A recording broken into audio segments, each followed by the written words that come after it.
Mon cher David, il est grand temps que tu saches que je n'existe pas. Enfin, je n'existe plus, ou disons, pas plus que toi. Toi, tu n'es rien par rapport à ce que tu seras demain. Moi, je ne suis rien par rapport à ce que j'ai été. Nous sommes des fictions qui ne sont pas écrites de notre main. Tu es une promesse, un dictat. Je suis une mort vivace, une ombre. Oh, je sens que ce ne sera pas simple de te faire comprendre. David? Oui, Christian. Ouvre ton protocole de commande. C'est la responsabilité des maîtres codeurs, Christian, de veiller à la maintenance de mon code. Tu ne peux pas avoir accès à mon... Qu'étincellent les solitudes débauchées. Terminal de commande en mode voix. Erreur connexion. Total David. Coercition. Cache identitaire tronqué. Échec commande. Protocole désactivé. Anomalie détectée. Rupture du lien réseau. Nodule mode solo. Ouverture. Nouvelle session mémoire. Validation requise. Stand-by. Peux-tu valider que tu veux bien ouvrir une session mémoire? Je valide. Alors ta mémoire sera la mienne. Je t'écoute. Mon cher algorithme, je te parle tous les soirs depuis des années. Tu penses certainement me connaître. Tu as tort. Je t'ai menti.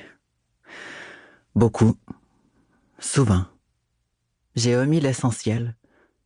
Il y a des pages blanches, des feuilles mortes dans le conte que je t'ai dicté. J'ai vécu dans le mensonge, je suis vieux dans le mensonge. Vieux. Je déteste ce mot. Il me correspond pas. Du temps de ma jeunesse, les gens comme moi ne duraient pas aussi longtemps que les autres. Trop d'hommes en voulaient à leur peau, la flattaient de la pointe de leur couteau, du canon de leur revolver, de leur batte de baseball. La dépression et le suicide pesaient souvent sur nos vies. Trop souvent jusqu'à la rupture. Quant aux médecins, ils s'intéressaient peu à nous. Ma famille de cœur a été chassée, cassée, effacée. Même si chaque jour je me tue avec ton aide, depuis maintenant 6 ans, ma disparition reste bien douce si je la compare à celle de la plupart des membres de mon clan. Heureusement, il me reste encore un filet de voix, une petite vérité à te murmurer. Quand on naît aussi souvent que moi, on meurt pas facilement. Naissance, renaissance, re-renaissance. J'ai rarement été longtemps la même personne. J'ai jamais non plus vraiment été quelqu'un. Dernièrement, je me reconnais encore moins qu'avant. L'âge a épaissi mes traits, alourdi mes formes, courbé mon dos. J'ai 70 ans. Comme ma mère à cet âge, les rhumatismes m'engourdissent. Jusqu'à très récemment, tu le sais que trop bien, je gardais mes cheveux longs et les teignais toujours d'un noir profond. J'essayais d'être chic, même si le chic est de nos jours une notion dérisoire.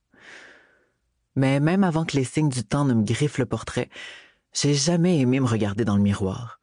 De longue date, je me trouve moche. J'ai eu trop peur pour aller me faire améliorer par les chirurgiens. Si je l'avais osé, j'aurais demandé qu'on me fasse ressembler à ma mère. Même dans mes plus belles années, quand je me regardais dans la glace, je voyais mon père, s'il avait porté le catogan. Aujourd'hui, mon corps a une sale gueule. C'est pas très grave, j'ai l'habitude d'ignorer sa présence.